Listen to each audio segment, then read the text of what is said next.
Hi everybody, and welcome to my webinar from the webinar series Digital Logistics.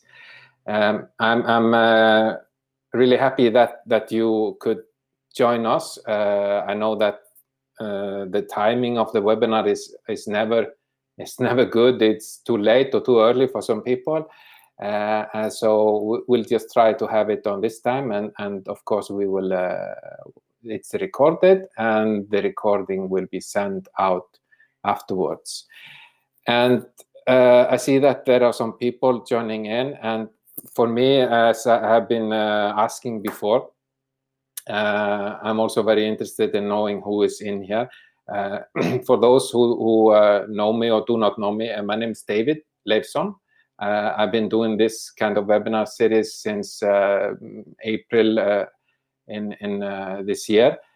We have had several webinars on digitalization of logistics and related topics. I am based in a city called Västerås in Sweden. That's about 1 hour from Stockholm into the country.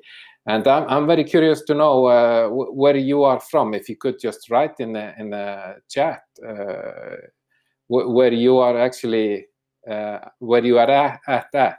Yeah, we see Brazil,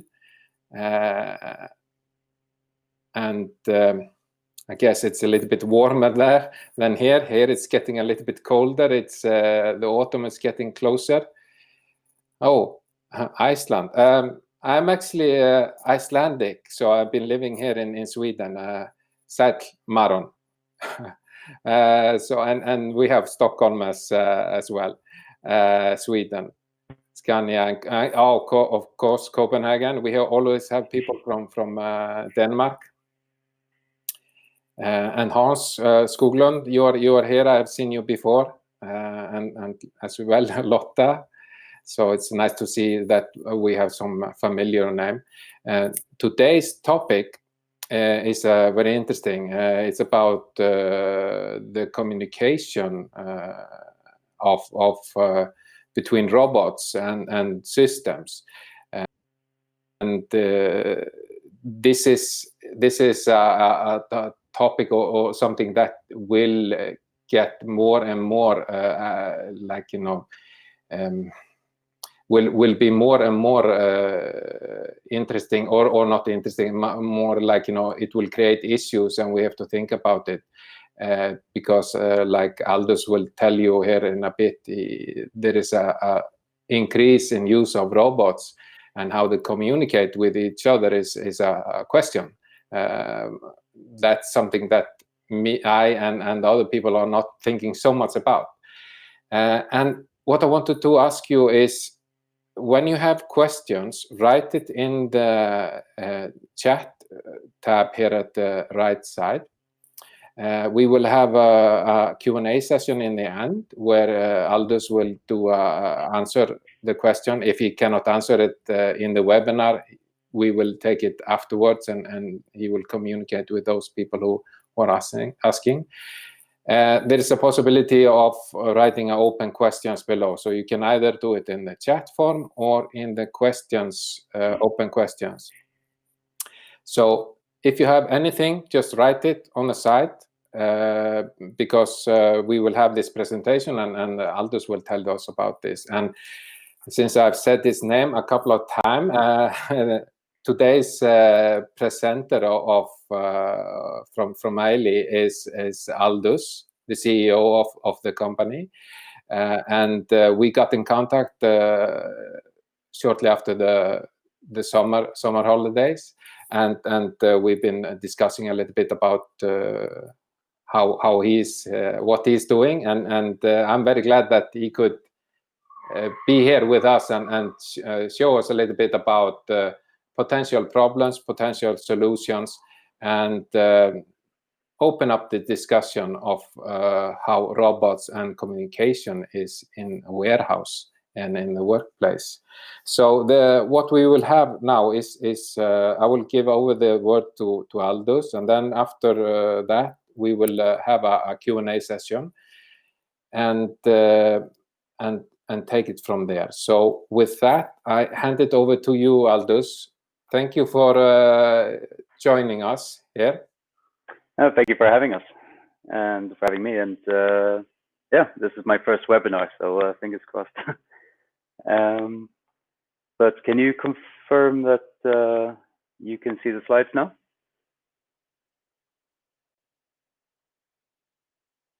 I take that as a yes. The slides, yes. Okay, perfect. All right, but yes, yeah, I'm here to talk today about the fleet management systems for mobile robots in industrial settings.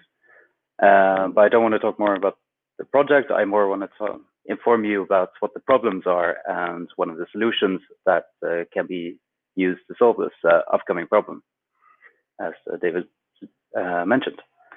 Firstly, as said, I'm Aldous Vandenberg. I'm the founder and CEO of Meili. I am an automotive engineer by background. I've worked with electric race cars and a short stint with drones. And I founded Meili back in 2019 to be entirely focused towards the robot market. What Meili is, we provide a universal fleet management system, or an FMS, for mobile robots. It's designed as an integration to a warehouse management system or equivalent, such as a MES. And in a quick nutshell of what it does, it collates all the robots onto one platform and enables autonomous task allocation. We're mainly focused on warehouse and manufacturing markets, but as I will be explaining through this presentation, the same problem will be occurring in other markets, such as hospitals and maybe even street deliveries using robots. So a bit of a background of what the mobile robot market is. What is a mobile robot? We define it as any robot that can move and is not anchored to a fixed point. So if you take a manufacturing arm at a assembly line for a car warehouse or car manufacturing plant, that moves, but it doesn't move from where it's anchored. So mobile robots can be, say, a pallet or a box robot. It can be an automated forklift. Even your Roomba is a mobile robot. And then obviously you also have the inventory scanning robots, which go up and down either shopping aisles or even in warehouses scanning the inventory. What has happened in the last 4 to 5 years is that the mobile robot market has boomed. There's become a gigantic increase. There's become more adoption. There's become more acceptance and understanding of what they're capable of and how they can be used. With the COVID-19 outbreak, there's been a significant rise on top of that because people can't be working near each other. There's a social distancing that we have all become so accustomed to. So the market has become even larger on top and still is growing. And there hasn't been a singular type or brand or manufacturer that has risen. It has been sort of parallel in respective of each market. So we see a lot of robots coming in different sectors and taking over different areas which they will be designed for. So then putting into numbers, to put a low understanding, here we see since 2016, a study done by Deloitte using International Federation of Robotics numbers. From 2016, you see the gray bar is the one that we're looking at. This is the service robots. The blue bar is industrial robots. So as I mentioned before, the manufacturing arm at the car assembly line, that would be the blue one. But the gray one is one that we are looking at, and these include logistics robots, public relations, such as HR robots, exoskeleton, defense robots, which also include military drones, flying around the world and doing lots of stuff. Medical robots, such as operational and diagnostical, and even construction. And out of that prediction of 2020, which is roughly around 500,000 robots, 40% are the logistical robots, which is kind of the largest interest in what we're talking about today. But just to put into that sort of visualized representation or visualized understanding of how large it is. I also want to make a note that this is a 2020 prediction based back in 2019. So these numbers are actually less than what they actually are. We don't have the current numbers, but it'll be exciting to see. Another sort of like putting into perspective of how recognized it's become, Amazon, which is one of the largest players in this field of mobile robots, they quoted, I took this from their AWS keynote a couple of weeks ago, just kind of like highlighting how even they have recognized the large increase in robots and how it's going to be used. And as you can see, by 2030, they believe that not only will it be a standard for handling goods and fulfillment, but it'll also be the majority of mobile material will be handled by autonomous robots. This also is important to say that they weren't referring to just Amazon warehouses. These numbers are referring to the entire market, outside and inside of Amazon. So, what is the problem I'm going to be talking about? Well, there's too many robots. Well, not yet. What's happening is that there's been a large increase in adoption of multiple robots. Through that, there's been an effect of a increase of inefficient and unsafe operations. All of these have led to disruptions in your everyday operation, everyday running of a warehouse or even manufacturing. One of the reasons for this is each robot manufacturer produces their own fleet management system. And each robot can see each other, but they cannot communicate with each other unless they are from the same manufacturer under the same fleet management program. This could be solved if there was one manufacturer which does all, let's say a pallet, a forklift, and a cleaning robot. Unfortunately, that is not the case. You have different robots from different manufacturers all operating in the same area. To visualize this in a oversimplified example or scenario, let's say we have a cleaning robot, the one on the left, and then we have a pallet robot, the one on the right. Now they're meeting in a warehouse hallway, or let's say a door that's too narrow for each of them to pass together. What happens is that they meet. One might think the other is a box, the other might think the other is a pallet or something, and it thinks, okay, I'll move around it. This is how it's been programmed, this is correct. But what will happen is that they would start sidestepping each other and interfering with each other until finally one of them, or either both of them, sends out an error signal. But these error signals aren't sent to the same program. They're sent to two separate softwares. And then what needs to happen is that a human has to see from at least one of them that there is an error.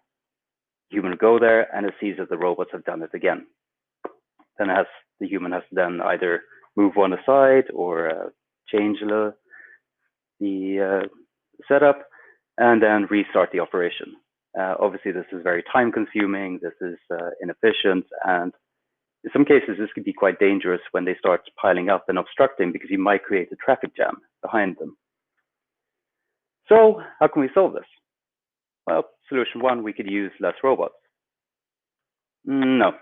The operators have invested too much in the robots already. There is a trend growing. It's not really likely that this is a viable solution. We could unionize the robots, meaning that we could give the robots the opportunity to make decisions, to make choices, give them the power. Unfortunately, the AI isn't that smart yet. It will be in the future, but at the moment, it's too much of a risk. It would overcomplicate the operations. It would overcomplicate the system. But what we can do is that we can collate the robots onto one platform that can enable a traffic control system to regulate the movement and interactions between the robots in operation. Yes. This is, in short, one of the solutions which will come as a stepping stone for further solutions down the line.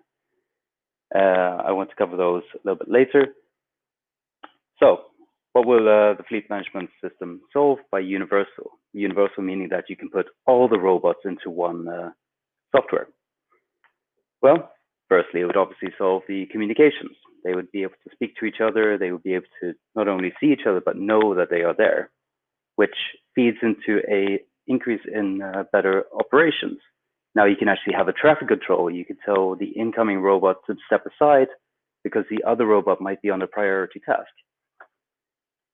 It would then obviously increase the efficiency and safety around robots. The robots won't be obstructing anymore. The robots will be knowledgeable of what's going on around them. It would also reduce the need for the humans to come and solve the error. They wouldn't have to see, oh, these two robots have met each other. They're obstructing each other, creating a traffic jam. That obviously takes a lot of time, and it takes, well, it's costly having a human do this.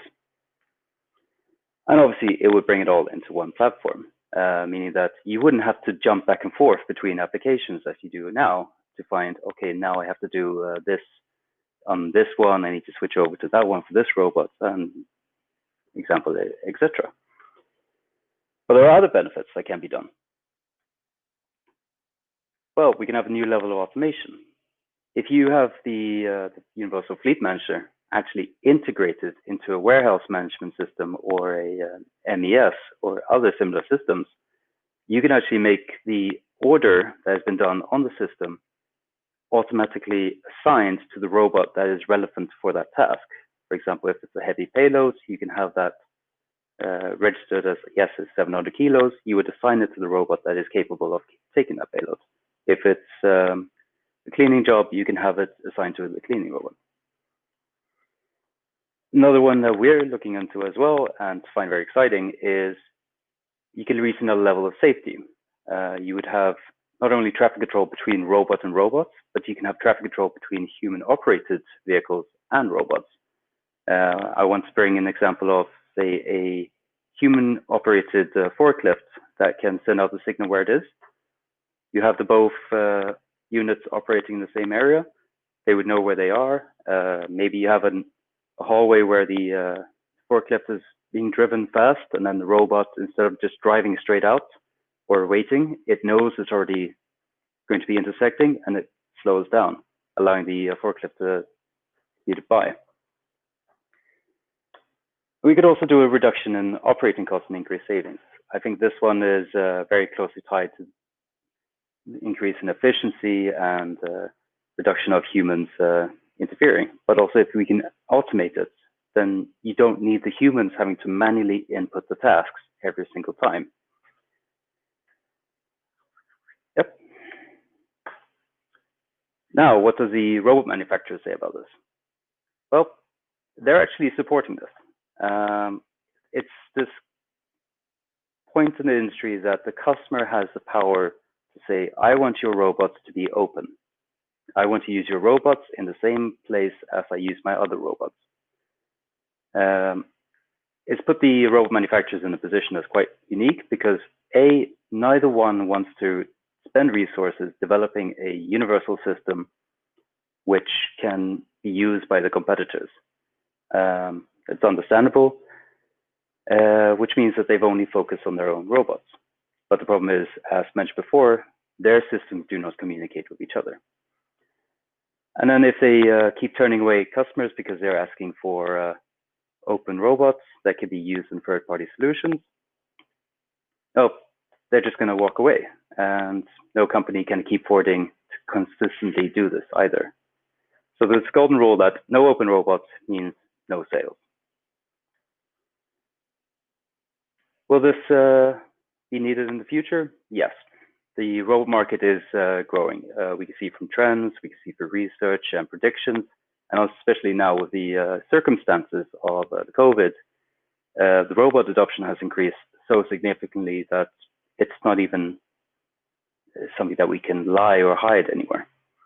There are some overall points which I find very, very important that needs to be practiced or recognized as we go along with the step to solve this problem.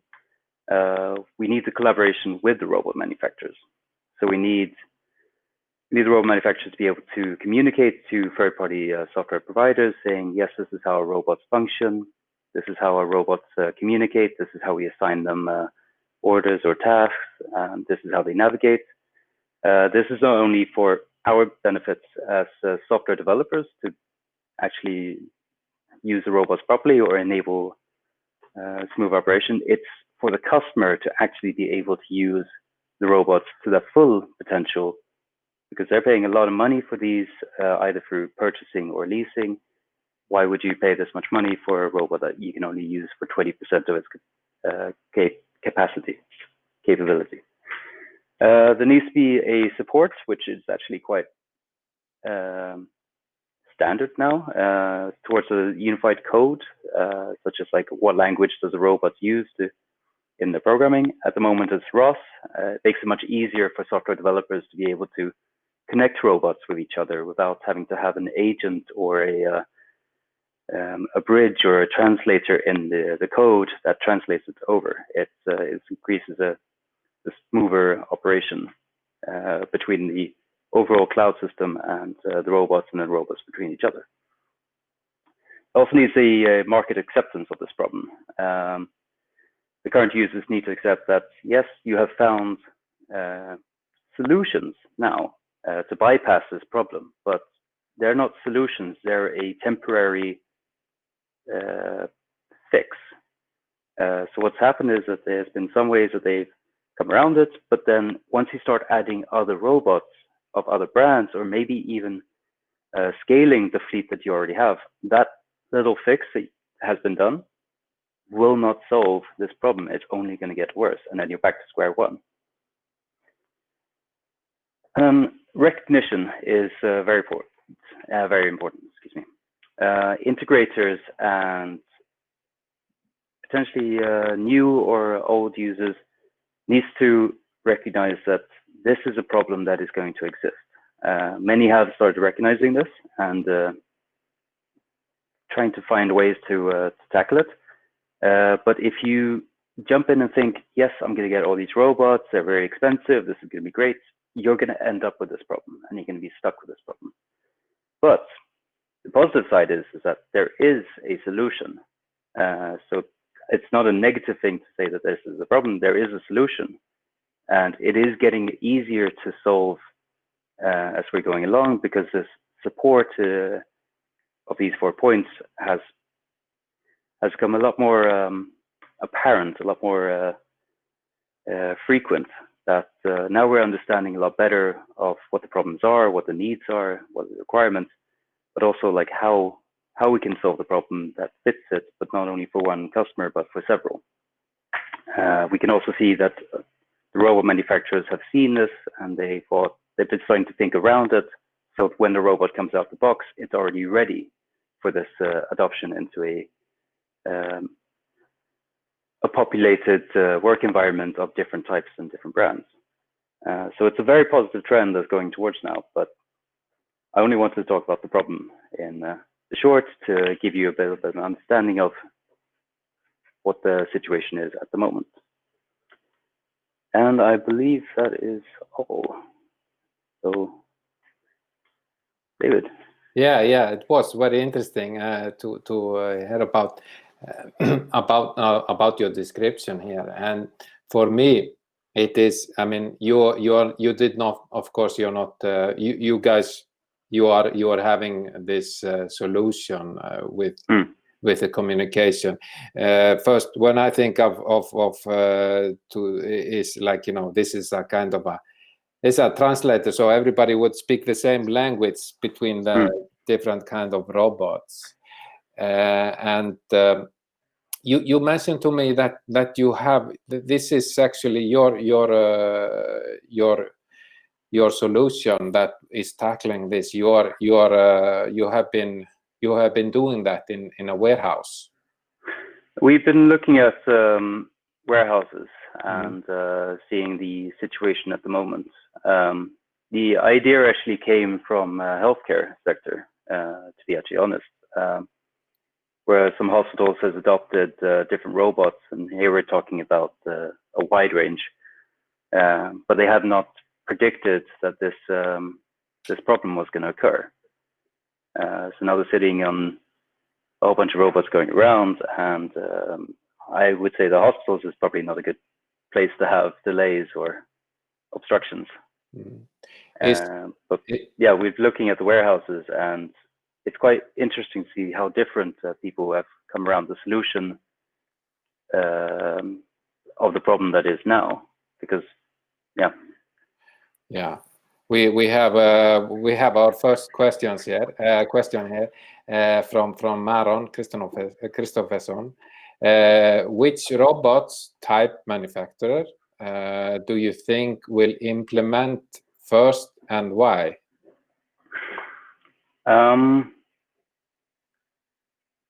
I guess he's talking about the fleet management system. At the moment, it's most likely going to be warehouses,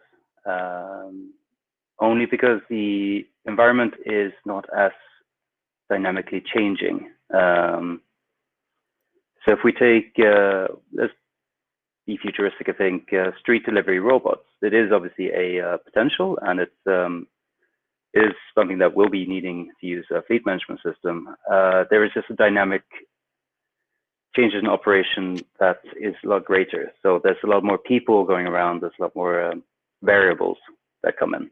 If we take hospitals, for example, it's never the same down the corridor. There might be something obstructing, which then might bottleneck two robots meeting each other down the hallway. So I would say the easiest bet, or easiest to implement first, would be in a warehouse situation, because this is already a market that is established, and we already can predict through current uses of what missions, so from point to point, transfers can already be done and what is being done. So for me, yeah, that would be the first likeliness. Yeah. If that was manufacturer, I can't answer.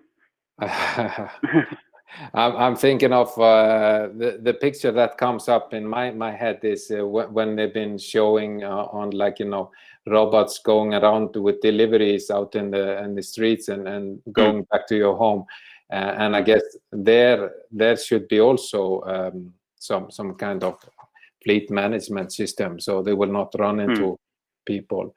But you told me also that you're hoping that you guys will be attending a event in Copenhagen, this automation event. Oh, the December one. It's the one in Munich, Automatica 2020. Yeah. There is an event tomorrow called Automatique 2020, but it's not related. Okay. Yeah. I mean, if anyone here is want to see this or meet up with Aldous, then he will be hopefully on this. We're hoping that this event will take place. It will not be a shutdown like it has been in some countries again. Yeah. But I mean, for me, this is a topic that, I mean, it's something that I have not been thinking of, but been talking to you, Aldous, I've been thinking more and more about this, and it is getting more and more like up to the surface, if you can say so. And I guess that when companies are buying like robots and they're not functioning as well as they do, or think, are they then maybe trying to create their own solution? Yes, in a way. Of my knowledge, the current availability of some manufacturers, they've been trying to make it a lot more complex and advanced than what it really should be doing, which ironically has made it a lot more inefficient. There are some manufacturers which actually have fantastic fleet management systems, which are top of the line. They've spent huge resources on the development, but the issue that still arises is that the software they have developed cannot accept other robot manufacturers or other types onto theirs, and then that software also cannot communicate with other fleet management systems of other robots. Yeah. So yes, there have been some which have made solutions that work. It's just that when you start adding it to an environment which is going to use other robots, or even adding it to a massive system like the warehouse management system or an MES, which would be on top of it, there is still that issue that there is no communication, there's no connection possibility. Mm-hmm. Yeah. So that's also the gap that needs to be addressed, is that link. Yeah, and I guess that as a company, I would maybe like to buy. I mean, if I would like to buy one robot from one manufacturer, and they are using their system, and then the next one from another because it's maybe cheaper in that, then I'm having 2 or 3 different softwares to deal with to communicate, and then they cannot communicate within amongst each other. No. It'll be as if you have 3 additional apps on your tablet, say those who work at a warehouse has a tablet on their arm, an Android or whatever, and they would have to manually go between them and set the tasks. But what fleet management can do, and if it's integrated to the master system, let's take the warehouse management system, then you would be able to have that on one application. You might not even need to do anything to the robot control, because maybe you would start the transfer, let's say from one point to another at a sorting station for a logistics company. You just start the transfer, and then the system picks up the order and assigns it. So rather than doing the 2 manual tasks, create that transfer and then assign it, you only need to create the transfer. Yeah. For us, who some of us in here who do understand transportation, we understand fleet management system, because that's all about optimizing your fleet. So it's just a matter of thinking the same thing. Instead of trucks, think of robots and communication. And I mean, if anyone here would like to get in contact with Aldous, you have his email here, aldous@meilirobots.com.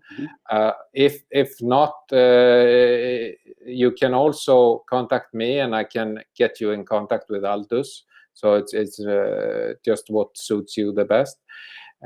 Simplest way is just by returning the invitation to the webinar, if you just want to make it simple and ask for a contact, or if you have some further question. And based on the questions that we have here, I think it seems like everybody understands exactly what is happening, or is there someone who has any more questions? It might also be that the question would come a little bit later. And that's often like that, and even after we send out the recording of this. So if there is anything more, I would like to thank you, Aldous, for taking the opportunity to present here and tell us about the problem and a potential and a solution, and what you guys are doing. And it is interesting to see how this will move forward. So I mean, I'm very happy to have you here and to have you join my webinar series. No, thank you for having me, and thank you for the opportunity to speak on your webinar. Yeah. Okay. With that, I will say thank you for listening, and I hope that you will have a good rest of the day, if it's evening or later or afternoon like it is here. And hopefully we can have another webinar soon. And in the meanwhile, I say take care of yourself, and thank you for listening. Thank you, Aldous, for joining us here. Thank you, and thank you, everyone. Bye. Bye.